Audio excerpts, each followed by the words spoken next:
Well, I want to welcome everybody to the first Strive session of this new year. I'm Greg Chesluck, and I'm from the Rotary Club of Faribault. And I'm so glad that you've decided to join us for Strive and our first session. Let me encourage you, we still have an open enrollment going on here. So if you have other friends that you're making that would benefit from the Strive program, I hope that you'll recruit them in the next couple of weeks and invite them to view this session.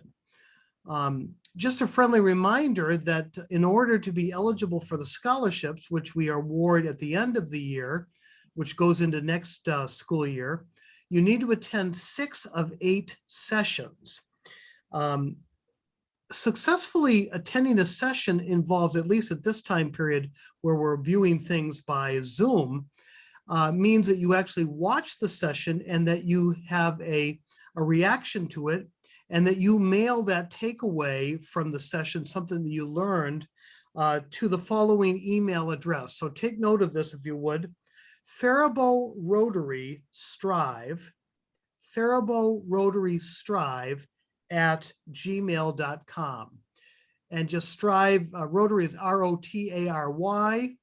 Faribault, I trust you know how to spell that. Actually, it's Faribault Rotary. And then Strive, S-T-R-I-V-E @gmail.com. So this begins our sessions of 8 sessions. We'll be meeting monthly. The first couple in this time, as per our COVID protocols, we'll be meeting here online on these Zoom calls. And then next fall, we'll likely be meeting in person. And we'll certainly communicate all of that information to you. And we'll remind you of these upcoming sessions a week before they're going to take place. Today, I'm very pleased that we have as our guest, as we will in all of these sessions, we'll have a community member that will be our guest who will present on a topic that is worth your while and something that is very important for you to learn about and something you likely will not learn very much in school about. That's what we're so excited about, to be able to present these programs to you. Our presenter today is Mallory Fuchs, and she is from the ALC here in Faribault. And she's a staff member there, and she has a particular portfolio of things that she does at the school. I'm going to ask her to introduce herself to you. And she's going to be presenting on self-care inside and outside of the classroom. And Mallory, would you take it away, introduce yourself, and begin to communicate with our Strive participants? Absolutely. So I'll give you a little bit about me. I love to read, write. I have 3 dogs, as you can see in my picture. I also like traveling. And one of my self-care things that I like to do is I like to ride motorcycle in the spring and summertime.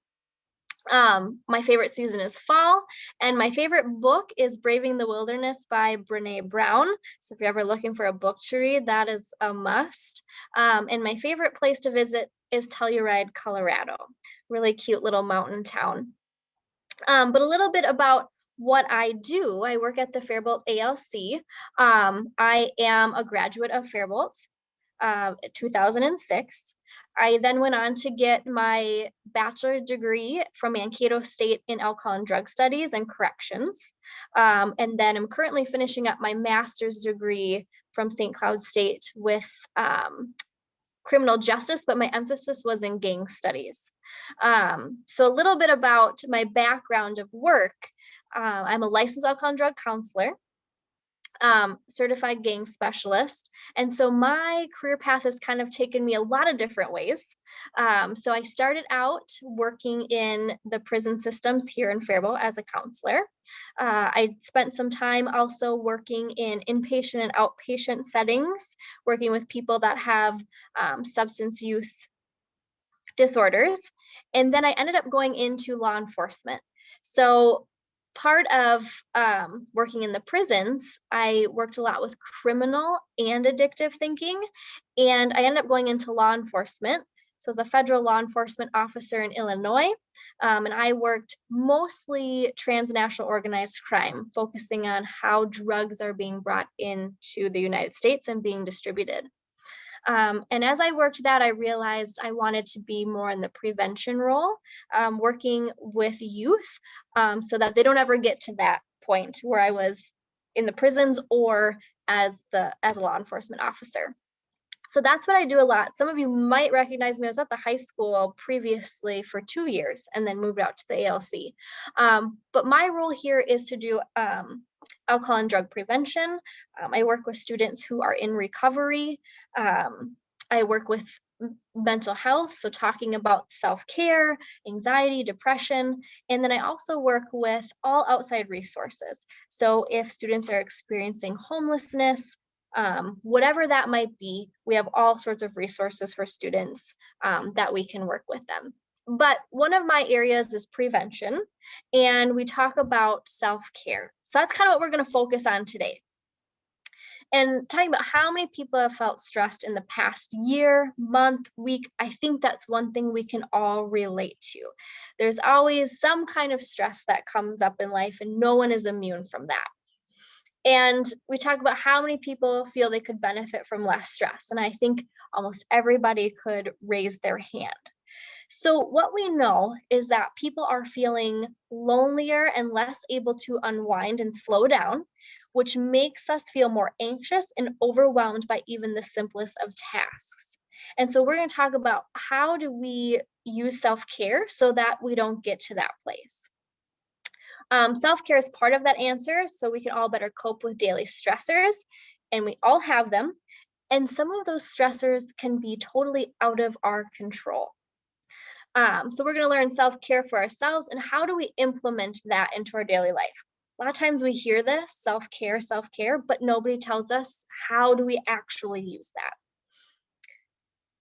So, our why. So, sometimes we have to give ourselves permission to be our brave and authentic selves and to be brave and afraid at the same time. So, I talk a lot about Brene Brown's one of my favorite authors, and she talks about this. And permission slips are a way to state our intention for how we want to behave. So, whether that's in our personal life, in the classroom, in relationships, we want to give ourselves permission to be authentic and real. And that can sometimes be really scary. But I always tell people to write down how do we want to show up and how do we want to behave and our why. And so as you go through this, maybe this is part of your reflection paper that you write, is you write down what is your why and what kind of permission do you want to give yourself to be brave in the next week to come. I sometimes will do a mindfulness activity. So while you're watching this, I a lot of times have people go grab whether it's like a mint, a piece of candy, a cup of coffee, whatever it is you really enjoy. And you can do this afterwards too. But take that out and look at whatever it is. So I have a mint. And so I look at it, I'm gonna then open it and just really take a look, feel it, and then you're going to place it in your mouth and you're going to take, I won't do this right now, but usually you take about 3 minutes to just be and enjoy and really taste whatever it is you chose as your treat. And I thought about, I had an instructor do this once and I thought this was so silly. And she said, just go home and taste your food. And I thought, well, isn't that what we do? And that's what this activity is about, is taking the time to really taste whatever it is. We are often so busy that we don't take the time to be present or in the moment. And that's really what mindfulness is that we take the time to focus on exactly what it is we're doing in that moment. And so if you do that activity and give yourself that 3 minutes, write that down. What did you experience by taking those 3 minutes and really focusing on that one thing that you had? And this is something you can also do even if you're in the classroom, is maybe bring mints in there and focus. We also have different tools, I know at the high school too, if you're there, stress balls, different things like that, how that can maybe make you be more present and focus on whatever it is you're doing. We often talk about self-care. It's a word I've heard a lot, especially since COVID happened. And what self-care is it's loving and respecting yourself enough to prioritize your own well-being, You have to decide to be honest about your wants and needs and to really believe that you are worth the effort, because you are. And self-care is for you, by you. Um, it is essential. It really is a personal journey. And so what I choose to do for self-care may not be the same as the next person. Like I said, I like to go out for motorcycle rides. Now, my mom, that would stress her out. Like that would not be a stress reliever for her. She would rather stay home, read a book, or go garden. So our self-care plan looks very, very different, and nobody can do that for you. It's that personal journey of figuring out what truthfully relaxes me. And I remember being when I was younger too, I'd go with the crowd of what everyone else liked to do, but that really wasn't what helped me relax. So find whatever that is. It is personal. It is for you. Thinking about the energy and space that you are in, oftentimes energy and space really impacts how we're feeling. And I do some work with teachers actually on this of how to set up classrooms to have that space be calming. And it looks different for everyone. Like I said, it self-care is not a one size fits all. You really have to figure out what it is that relaxes you or that fills your cup.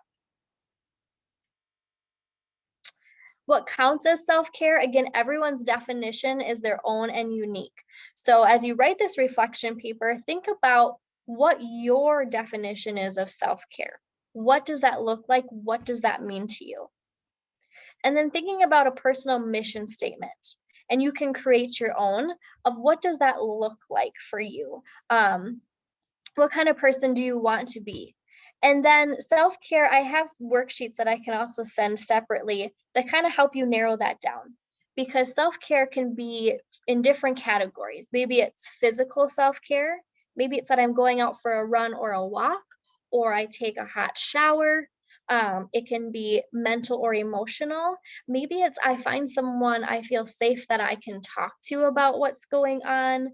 Maybe it is doing a puzzle, coloring, and there's all sorts of different ways that you can create self care for you. And we want to have a balance in that. I talked a little bit about why self care is so important, and I'll share a little bit about my personal life. As a counselor and then also as law enforcement, and you'll talk about this in your careers, is there's such thing called burnout, where you're passionate about your work, but you burn out. And that meaning a lot of the work that I've done, even in law enforcement, there was a lot of trauma and things that happened in that line of work. And so I really had to, when I went home, I had to shut off work and I had to really focus on myself and those self-care things.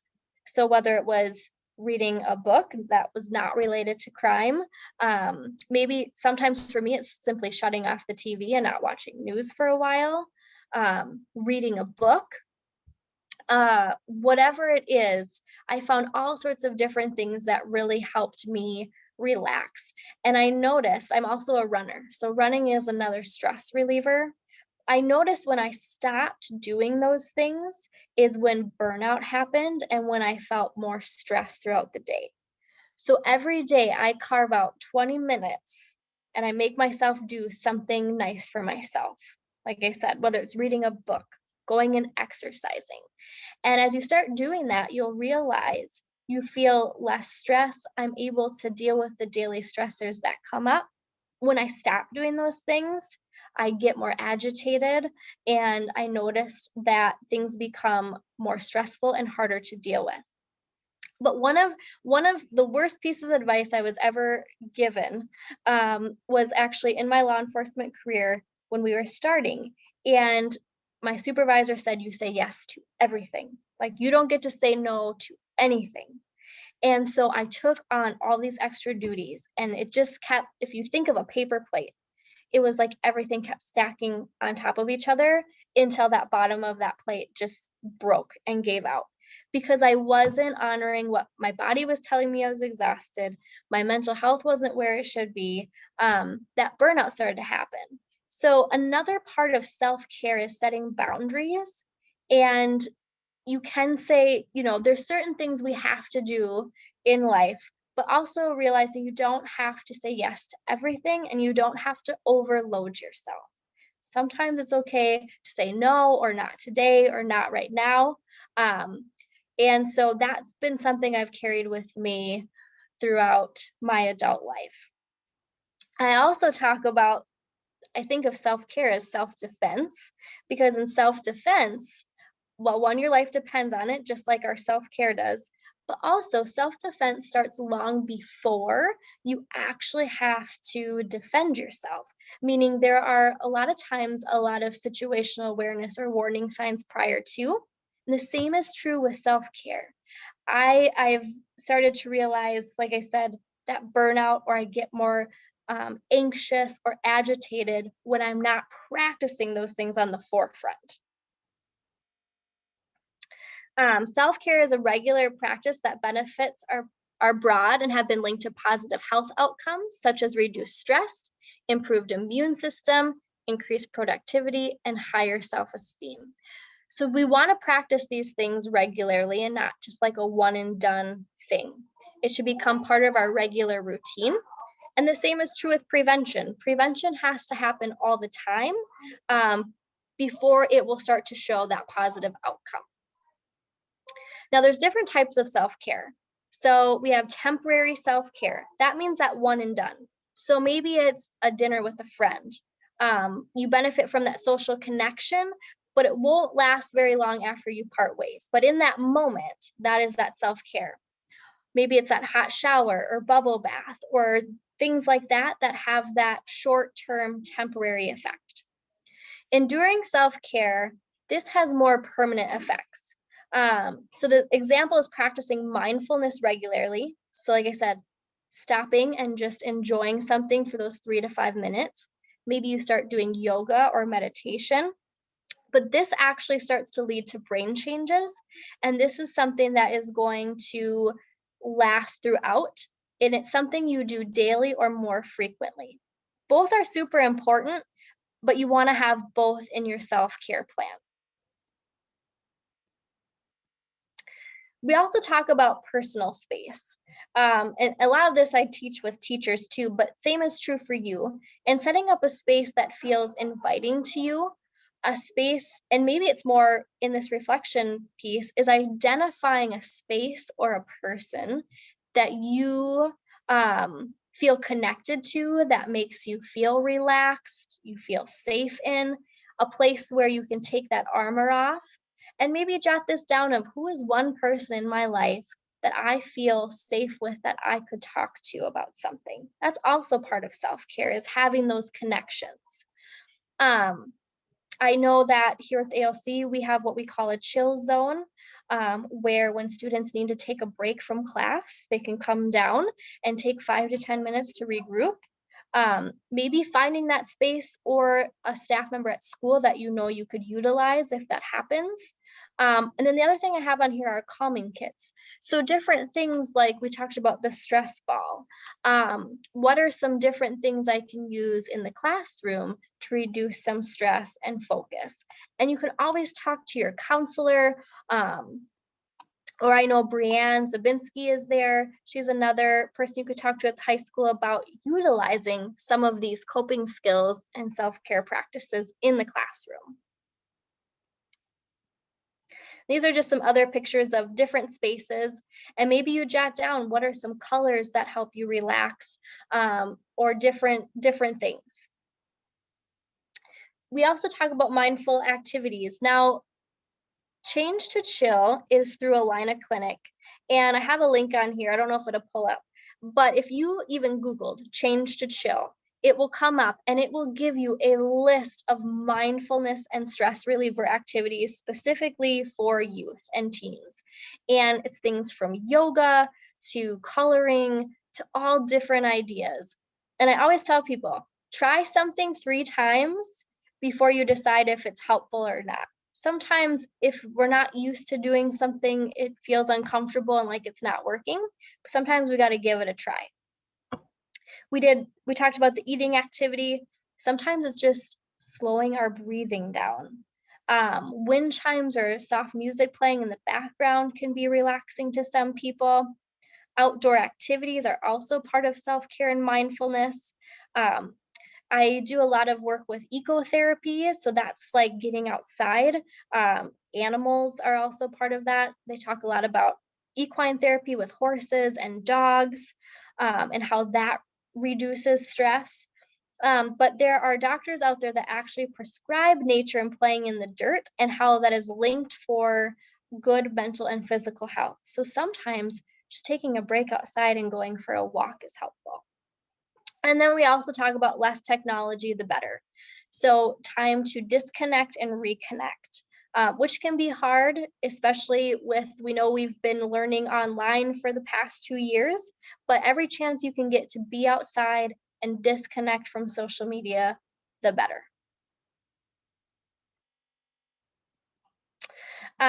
We talk about this in our life, and I when I say read the room, sometimes I mean for myself is reading myself, of evaluating where am I at today, how am I really truthfully feeling, and what do I need. And sometimes it's okay to not know what you need in that moment, but just knowing maybe I just need to take a break, maybe I need a 5 to 10 minute break. um, Letting people know where you're at, what kind of day you're having. And then also being flexible is really important in life too, and a skill that um, you learn and will be helpful. This one we won't go over. Um, but also thinking about in your reflection paper, what are things that you enjoy, that you can treat yourself? That is also part of self care and celebrating all of our successes, big or small, and building that confidence and resiliency. If you are ever looking for, when I talked about those calming kits or stress balls or different resources, you can always shoot me an email. I have that on here because I can get those to you at the high school as well if they don't have any. Um, but that is something we can provide as well. And then also, if you have any questions, or a lot of times I have students talk to me about if they're interested in the line of work I'm in, whether it's counseling, substance abuse, or law enforcement. I have a lot of kids come and talk to me about what does that look like, how would I get into that, what kind of major do I need to go into for college. I am more than happy to share all of that as well with you. And again, any question that you might have, feel free to shoot me an email and I will answer you, or at least direct you in the right direction.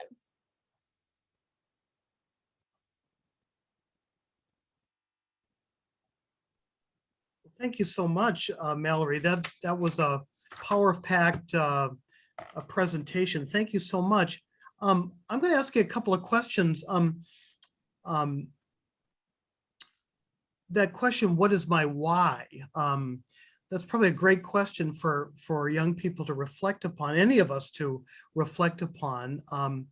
I would suggest that that might be a good topic for one of our students to write on and send that in as sort of proof that you were here and got something out of the presentation today. There was another question that you asked about what did you think, the mindfulness activity. I would Yeah. suggest that that would also be something that you could try at home and write about that. What was that like of, getting the cup of coffee or the mint or whatever, and just being quiet for a period of time and sitting with that. What did you think? And if that could be a stress relieving thing in a classroom or some other kind of stressful situation. Maybe writing on your personal mission statement. That was a good thing to think about as well. And what do you suppose technology is such a culprit in sort of helping us get off center? What do you think what is it about technology which is so prevalent to all of us today? Yeah. And I think I have two thoughts. And one is I've done a lot of my own research on technology, and it talks a lot about we as humans have not evolved fast enough. Our technology has evolved faster than we have. And so a lot of times we get so disconnected from our center and nature, that our brains were not wired to operate that way. So that's one interesting aspect about that. And I can relate to that is the more I'm on social media, the more I'm really disconnected from my own personal relationships or even what myself is telling me. And then the other part is part of that social media is especially sometimes reality is skewed and it's easy to feel like you're left out or other people have things better or I'm missing this or that, and it kind of depletes that self-confidence, and a lot of that isn't even reality, and or it's just a highlight reel of someone's life and it's not the whole picture.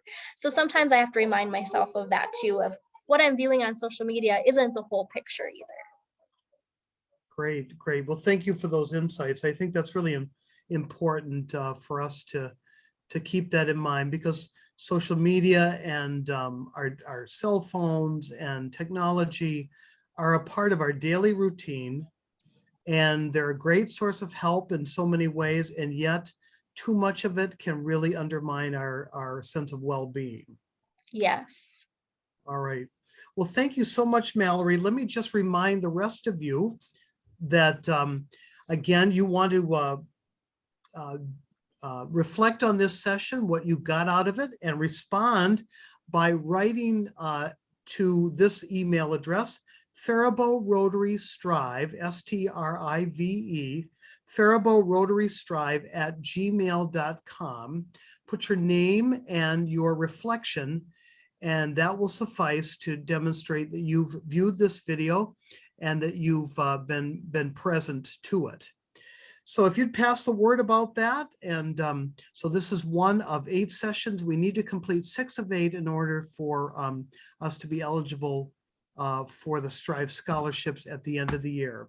I want to thank you for tuning in. Thank you, Mallory, for your presentation today.